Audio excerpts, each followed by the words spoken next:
Welcome to another interactive read aloud. Today we're going to be doing the book Margaret and the Moon. This is written by Dean Robbins. This is a wonderful story about a girl named Margaret who helped NASA and their lunar mission. So as we're looking at the cover, I want to ask you a few questions. First, I want you to look at Margaret here. She's doing something with her hand on her chin. Do this with me. When someone does this, what are they usually doing? They're usually thinking about something, right? They're pondering, they're wondering what the answer to a question is. Well, Margaret in this book asks a lot of questions, and that is wonderful for her because she learns so many new things. I want you to look at something else here on the cover. This part right here. This is called a subtitle. Let's read it together. How Margaret Hamilton Saved the First Lunar Landing. Is there anything in that subtitle that you need clarified? Maybe the word lunar? Lunar means to deal with the moon. Anything that has to do with the moon can be called lunar. My last question before we get started. Now looking at the title and subtitle, and also the illustrations here on the cover, can you decide if this book is a fiction or non-fiction book? What do you think? Well, I'm looking at the style of illustration here, and it's looking kind of cartoony, so maybe it's fiction based on that. But then I'm also thinking that I've heard of Margaret Hamilton before, and I know that lunar landings are a real thing. So maybe this is a nonfiction text. Well, I'll tell you, this is a nonfiction text, and Margaret Hamilton is a real person who helped with the lunar landing. As we're reading today, I want you to listen to 3 vocabulary words. They are convinced, say it with me, convinced, gazed, say it with me, gazed, good. And the last one is solution. Say it with me.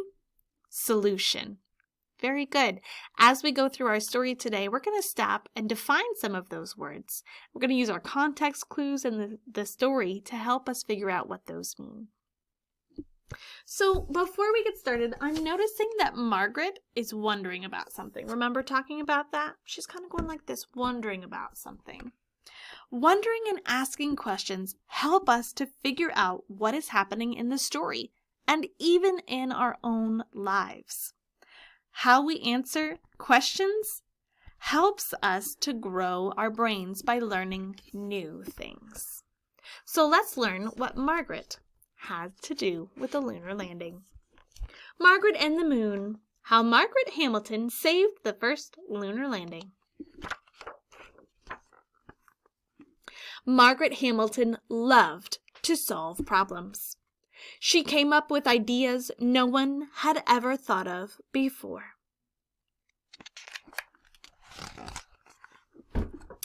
Why were there only daddy long legs? Margaret had a solution. She would call some of them mommy long legs too. Why didn't girls play baseball? Margaret had a solution. She would join the team herself. Why didn't more girls grow up to be doctors or scientists or anything else they wanted? Margaret had a solution. She would study hard in every subject at school. Now, we've already met our first vocabulary word, which is solution. As I was talking about each of these problems, Margaret came up with a solution. So she kind of answers the question with something that she can do. So what do you think solution means? She came up with a solution for the daddy long legs and called some of them mommy long legs too. One of the problems was that girls don't play baseball. So how'd she come up with a solution? She played on the baseball team. And she came up with a solution for how girls can grow up to be whatever they wanted. She would study hard at school. So the solution means that she found a fix or an answer to the problem. She learned how to deal with difficult situations and came up with something to make it better.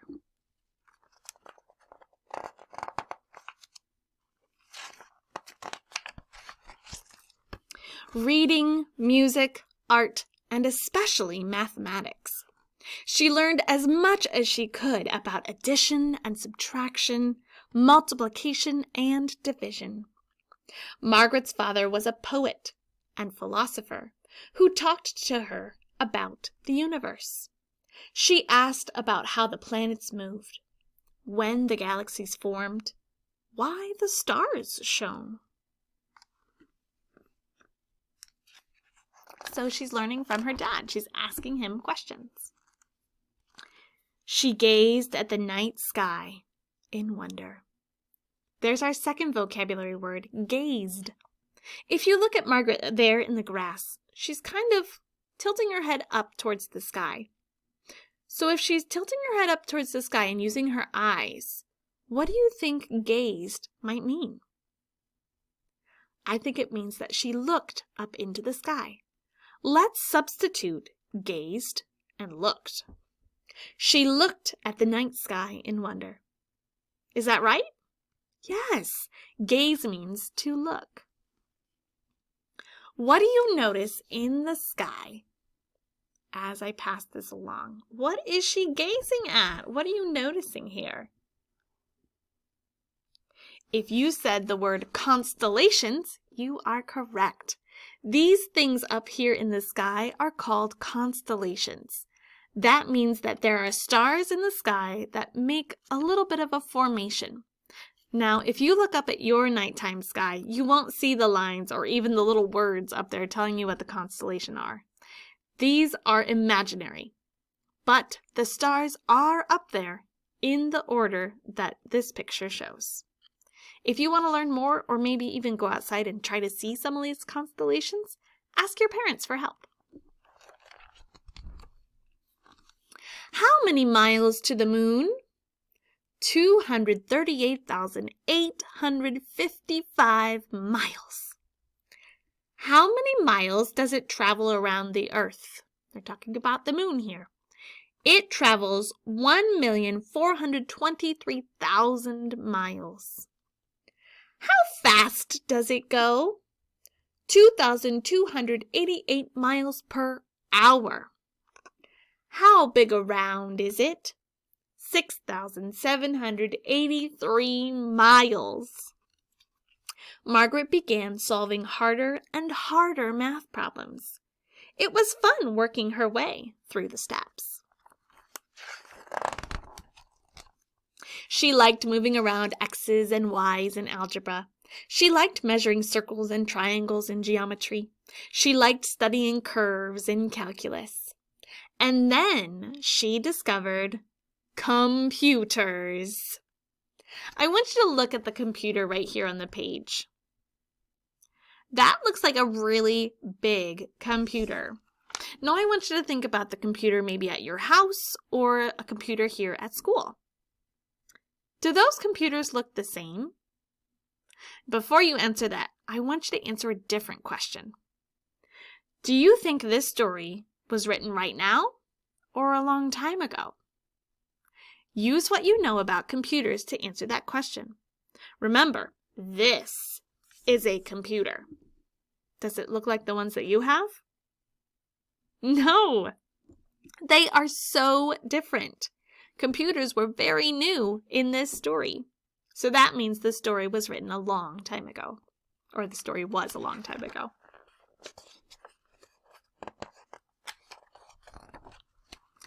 Margaret could use this new invention to answer so many questions about the universe. She experimented with writing instructions, or code, that told the machine what to do.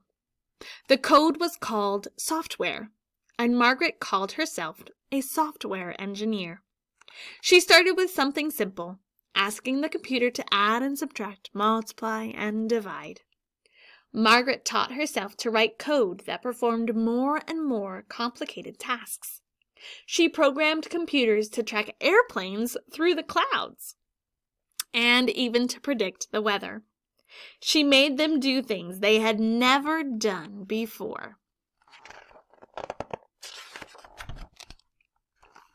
In 1964, we finally have a date, 1964. That was a very long time ago. In 1964, Margaret got interested in an exciting project for NASA, the National Aeronautics and Space Administration. Their scientists were working on the hardest problems humans ever tried to solve, flying people to the moon. Could Margaret use computers to get the astronauts 238,855 miles there and 238,855 miles back? She convinced NASA's leaders to let her try. Here's our last vocabulary word we have, convinced. Convinced means to have all certainty in your mind. So if she convinced NASA's leaders, she let them believe that she was the only person that could do that job. So all of the NASA leaders were convinced, or they knew, that she was the woman for the job. Margaret thought of everything that could happen on a trip to the moon. Would the spacecraft go off course? Would it lose power? Would an astronaut make a mistake? Margaret wrote code to tell the computers how to solve these problems. She worked her way through the steps, just as she used to do in math class. Soon, Margaret became director of software programming for NASA's Project Apollo, leading dozens of scientists. She helped Apollo 8 orbit the moon 10 times. Orbit means to go around, and you can see that here in the picture. She helped Apollo 9 connect 2 ships in space. She helped Apollo 10 get within 9 miles of the moon's surface. And the spaceship's going, hello there. With Apollo 11, NASA would finally try to put people on the moon. Had Margaret thought of everything that could go wrong with a lunar landing? She checked her code again to make sure. The astronauts were depending on her. And here's a little thing that says Margaret's code. Look at all of those pieces of paper stacked on top of each other. She's written down her code, and that's how big it is. That is a lot of work to go through that one page at a time. Now on this page, you can help me count down. Here we go. 10, 9, 8, 7, 6, 5, 4, 3, 2, 1. Lift off! Apollo 11 rose with a blast of smoke and fire. Margaret followed along from a control room, and the whole world watched on television. For 4 days, the spacecraft drew nearer to the moon. The lunar module, named the Eagle, split off to make the landing. Yippee! But with minutes left to go, an astronaut entered a command and the master alarm buzzed. Whoops! The Eagle's computer started performing too many tasks. Overload! Overload! Yikes! What are some things that you're wondering right now? Well, I know I'm wondering. Are they going to crash? Is everything going to be okay? Are they going to be in danger? Let's see what happens. The control room panicked. The moon landing was in danger. Everyone looked at Margaret. Had she prepared for this problem? Of course. Margaret's code made the computer ignore the extra tasks and focus on the landing. It brought the Eagle closer to the moon's surface. Closer. Closer. Touchdown! The Eagle has landed, announced astronaut Neil Armstrong. The control room cheered. Margaret was a hero. Later that night, the eagle's hatch opened. Margaret held her breath. Armstrong took the first step on the moon. The whole world celebrated in front of their televisions. Hooray! Hooray! Hooray! Margaret walked outside, smiling. Her code had helped the astronauts get to the moon, and she knew it would help get them home safely. As always, she gazed at the night sky in wonder. That was a wonderful book about how Margaret helped those astronauts get to the moon and back home safely. So now that we've read the book, let's talk about a couple of things. First, how did asking questions and wondering shape Margaret's life? How did that help her become the woman that she became by the end of the story? Well, we know that Margaret asked so many wonderful questions, and by asking those questions, she went out and searched for answers. Because she searched for those answers, she learned so many new things and was able to bring her expertise to help those who needed her. How can you take what you learned from Margaret and use it in your own life? Well, I would say that I learned from Margaret that it's okay to ask questions. And in fact, it's good to ask questions. It's important to keep asking questions even as I'm an adult and you're a kiddo. It's good to ask questions and learn those answers to grow our brains and learn even more exciting things. The last thing I want to ask you and show you, rather, is Margaret here as a real person. These are real photographs of Margaret. So we have Margaret with her code. Where is that? There it is. Margaret with her code. Look at how tall that is. We have Margaret in costume. She looks like a butterfly. Margaret at MIT. We have Margaret as a kiddo. Margaret in an Apollo command module. So there she is. That's what she actually looked like. Pretty neat, huh? What happens when you are curious and ask questions? I want you to write down a couple of ideas about what happens when you are curious. What happens to your brain or what happens to your body? What happens when you ask questions? Write down a couple of answers and then share them with somebody at your house. Then the last activity I have for you to do is we're going to create a wonder chart. And on our wonder chart, you can create it however you want it to look. And on that wonder chart, I want you to ask those questions that you might not have answers to. And I want you to share this with somebody at your house or maybe even a teacher here at school. And that adult can help you solve those questions. You can find the answers to those questions together, and that helps your brain to grow more. I'm going to show you my wonder chart. And again, this is just my version. You can come up with whatever you want your wonder chart to look like. So here's my wonder chart. And I went ahead and added all sorts of questions that I wonder about and want to know more about. Things like, how cold is it on Jupiter? Or, where do trees come from? Or, who invented peanut butter? Or, why do we have tornadoes? All of those things and questions that I'm wondering about and would really like answers to, I jotted down here on my wonder chart. And I can take this and hang it up on my wall. And then maybe during the nighttime, my mom or my dad or even my sibling and I can come and look at this and find something that we want to find an answer to. We can go on the internet, we can look in books, we can go on a TV show, we could ask other people and see what the answers are. I hope you enjoyed our read aloud today, Margaret and the Moon, and I thank you for joining us. Have a great day.